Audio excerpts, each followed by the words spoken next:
ओम श्री गणेशाय नमः।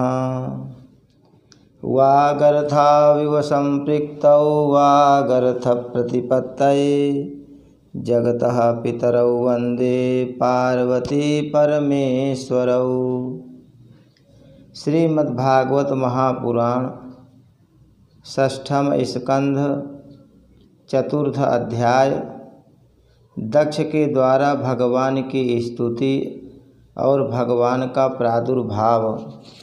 ओम नमो भगवते वासुदेवाय। राजोवाच देवासुरनृणां सर्गो नागानां मृगपक्षिणां सामासिकस्त्वया प्रोक्तो यस्तु स्वायंभुवेन्तरे तस्यैव व्यासमिच्छामि ज्ञातुं ते भगवन् यथा अनुसर्गं यया शक्त्या ससर्ज भगवान परः। राजा परीक्षित ने पूछा, भगवान आपने संक्षेप से तीसरे स्कंध में इस बात का वर्णन किया कि स्वयंभू मनवंतर में देवता, असुर, मनुष्य, सर्प और पशु पक्षी आदि की सृष्टि कैसे हुई।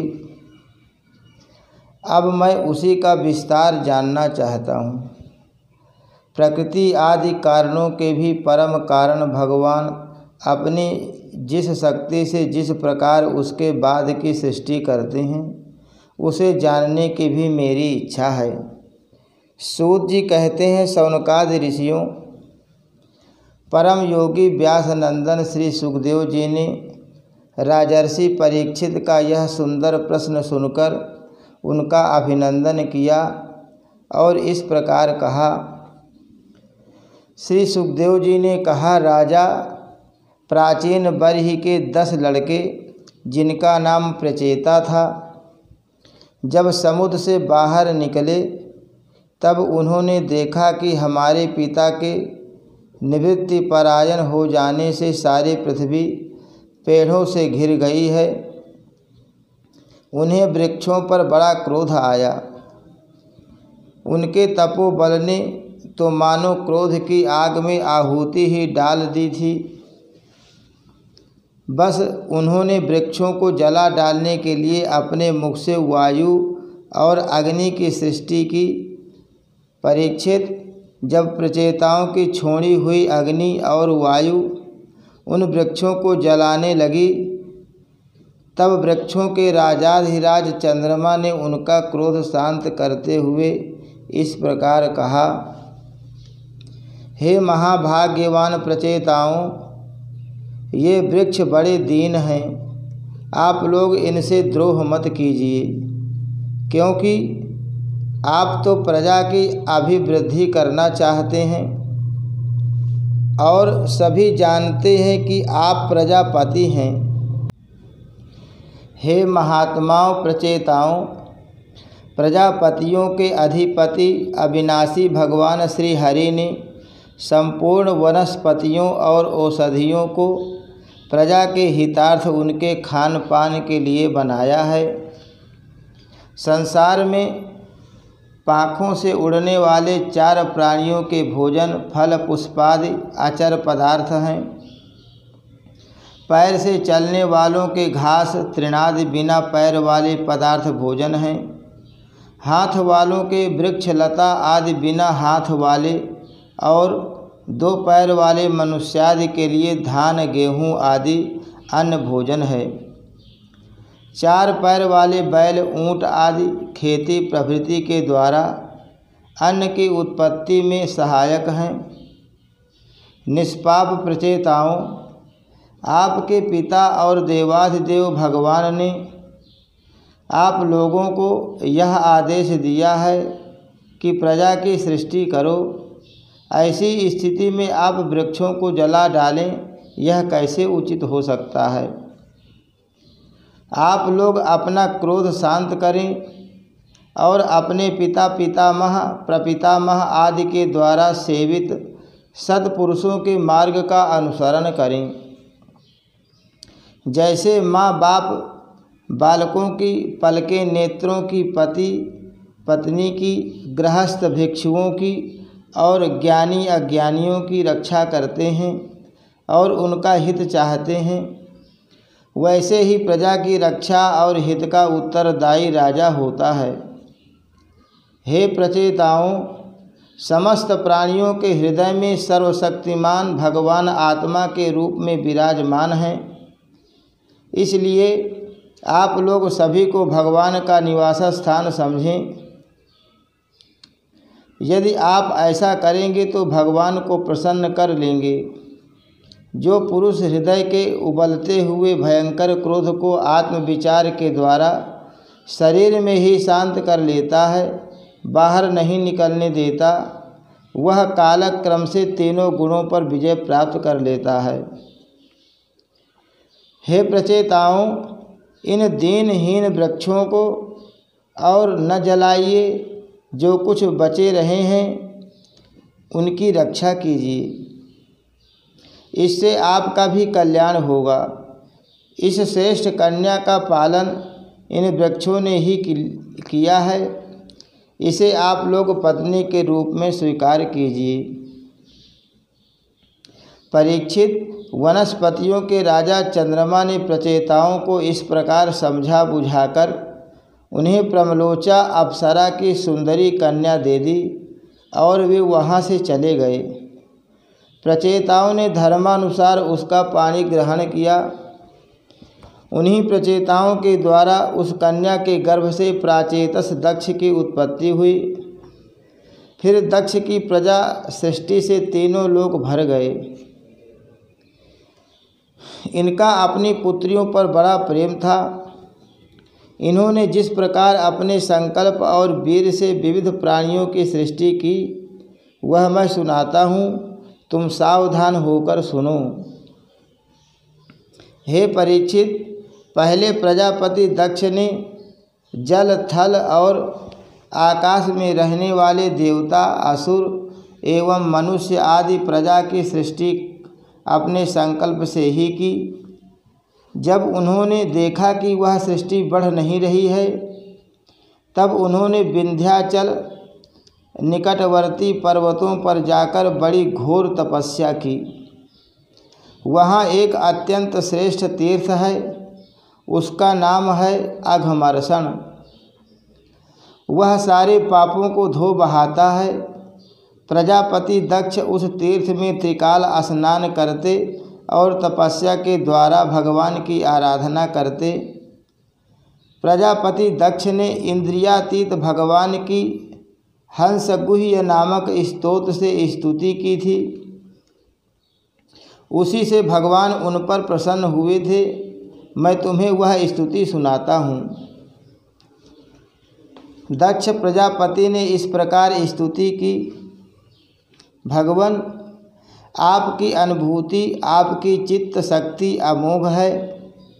आप जीव और प्रकृति से परे उनके नियंता और उन्हें सत्ता स्फूर्ति देने वाले हैं।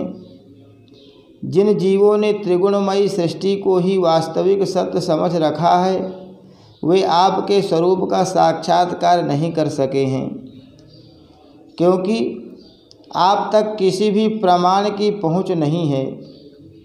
आपकी कोई अवधि, कोई सीमा नहीं है। आप स्वयं प्रकाश और परात्पर हैं। मैं आपको नमस्कार करता हूँ।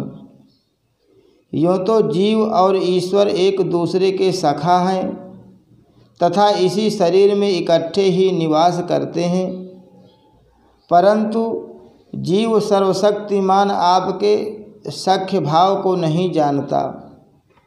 ठीक वैसे ही जैसे रूप, रस, गंध आदि विषय अपने प्रकाशित करने वाली नेत्र, घ्राण आदि इंद्रिय वृत्तियों को नहीं जानते, क्योंकि आप जीव और जगत के दृष्टा हैं, दृश्य नहीं। महेश्वर, मैं आपके श्री चरणों में नमस्कार करता हूँ। देह, प्राण, इंद्रिय, अंतःकरण की वृत्तियाँ, पंच महाभूत और उनकी तन्मात्राएँ, ये सब जड़ होने के कारण अपने को और अपने से अतिरिक्त को भी नहीं जानते, परंतु जीव इन सबको और इनके कारण सत्व, रज और तम इन 3 गुणों को भी जानता है, परंतु वह भी दृश्य अथवा ज्ञेय रूप से आपको नहीं जान सकता, क्योंकि आप ही सबके ज्ञाता और अनंत हैं। इसलिए प्रभो, मैं तो केवल आपकी स्तुति करता हूँ। जब समाधि काल में प्रमाण, विकल्प और विपर्यय रूप विविध ज्ञान और स्मरण शक्ति का लोप हो जाने से इस नाम रूपात्मक जगत का निरूपण करने वाला मन उपरत हो जाता है, उस समय बिना मन के भी केवल सच्चिदानंदमयी अपनी स्वरूप स्थिति के द्वारा आप प्रकाशित होते रहते हैं। प्रभो, आप शुद्ध हैं और शुद्ध हृदय मंदिर ही आपका निवास स्थान है। आपको मेरा नमस्कार है।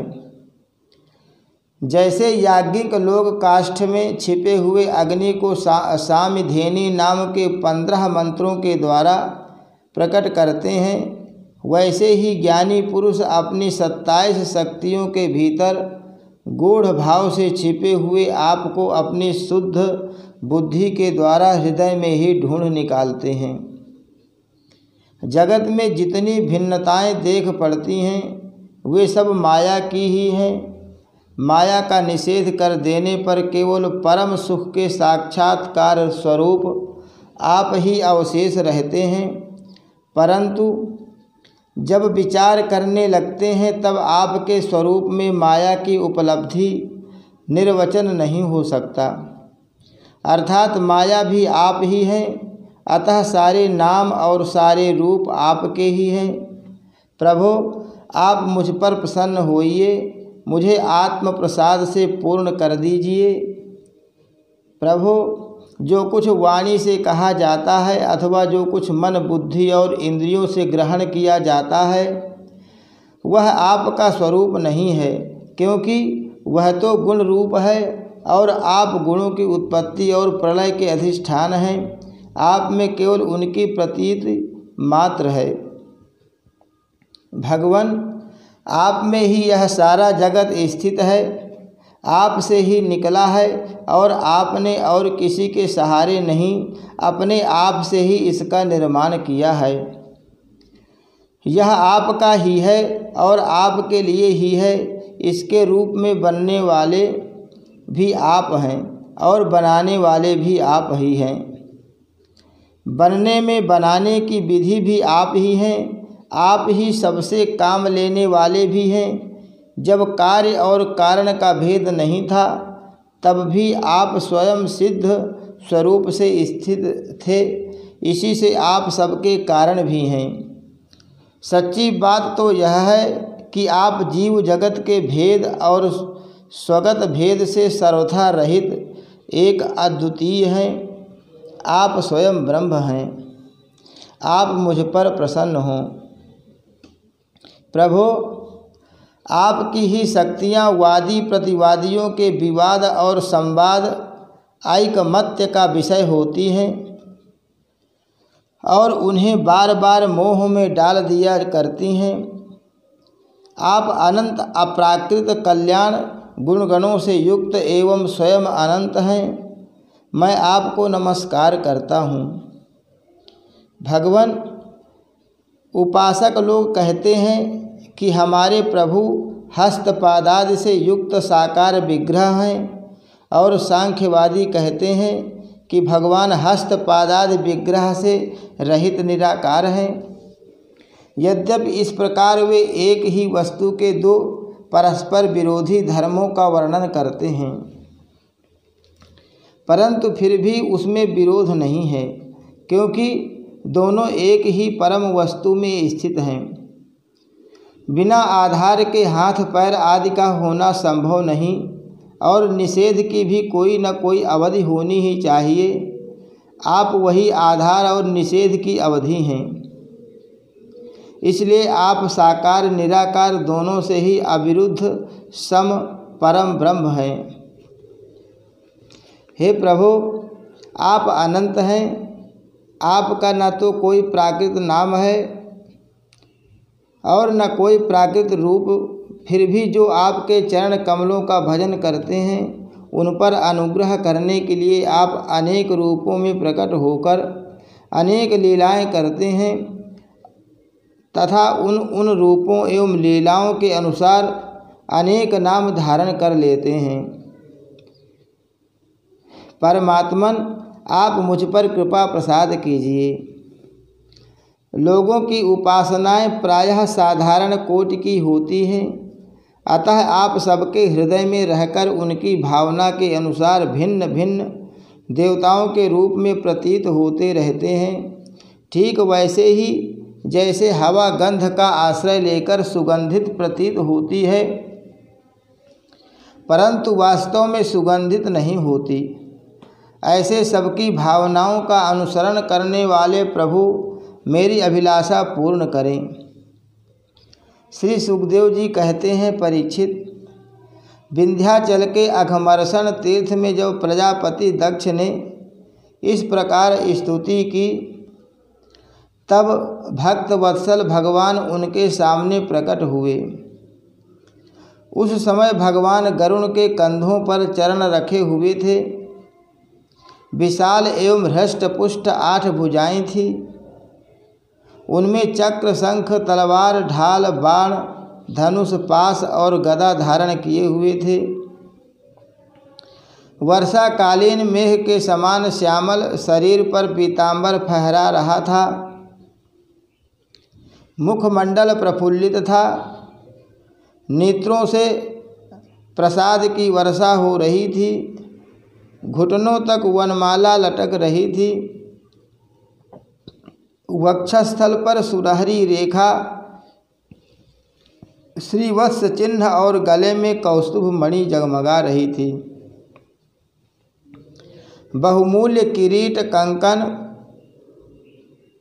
कंगन, मकराकृति, कुंडल, करधनी, अंगूठी, कड़े, नूपुर और बाजूबंद अपने अपने स्थान पर सुशोभित हो रहे थे।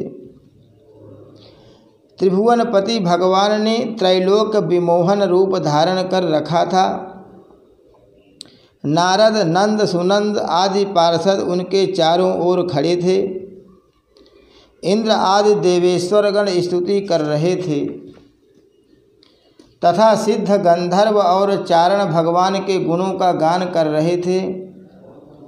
यह अत्यंत आश्चर्यमय और अलौकिक रूप देखकर दक्ष प्रजापति कुछ सहम गए।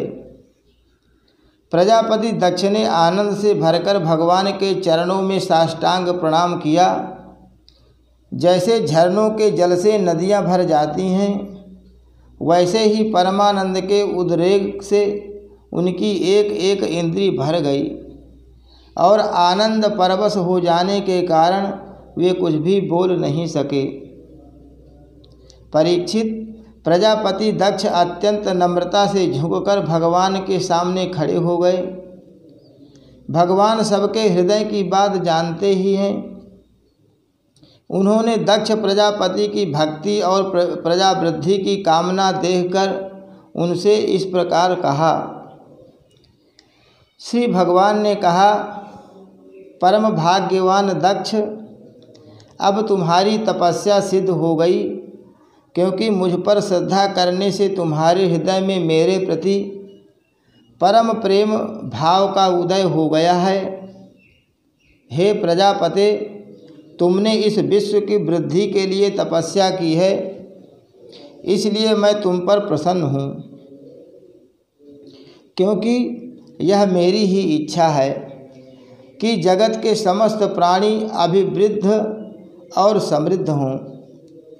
ब्रह्मा, शंकर, तुम्हारे जैसे प्रजापति, स्वयंभू आदि, मनु तथा इंद्रियादि देवेश्वर, ये सब मेरी विभूतियाँ हैं और सभी प्राणियों की अभिवृद्धि करने वाले हैं। ब्रह्मन, तपस्या मेरा हृदय है, विद्या शरीर है, कर्म आकृति है, यज्ञ अंग है, धर्म मन है और देवता प्राण हैं।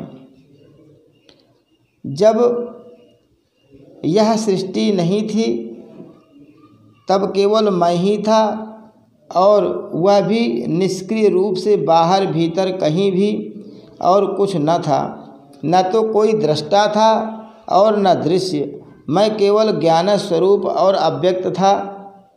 ऐसा समझ लो मानो सब और सुषुप्ति ही सुषुप्ति छा रही हो। प्रिय दक्ष, मैं अनंत गुणों का आधार एवं स्वयं अनंत हूँ।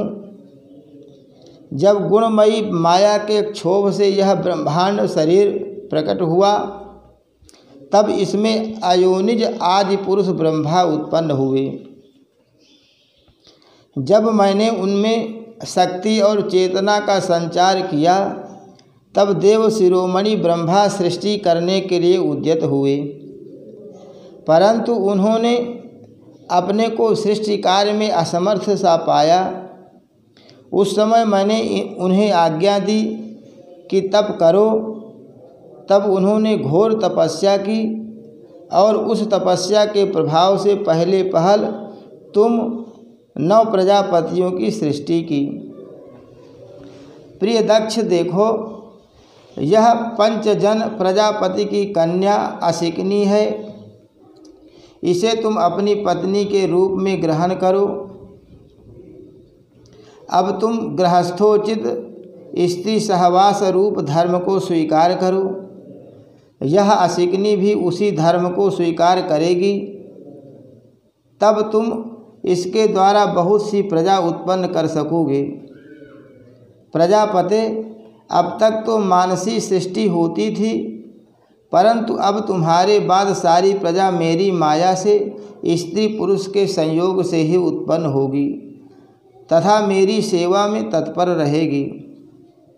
श्री सुखदेव जी कहते हैं, विश्व के जीवन दाता भगवान श्री हरि यह कहकर दक्ष के सामने ही इस प्रकार अंतर्धान हो गए, जैसे स्वप्न में देखी हुई वस्तु स्वप्न टूटते ही लुप्त हो जाती है। हरि शरणम। श्री कृष्णार्पणमस्तु।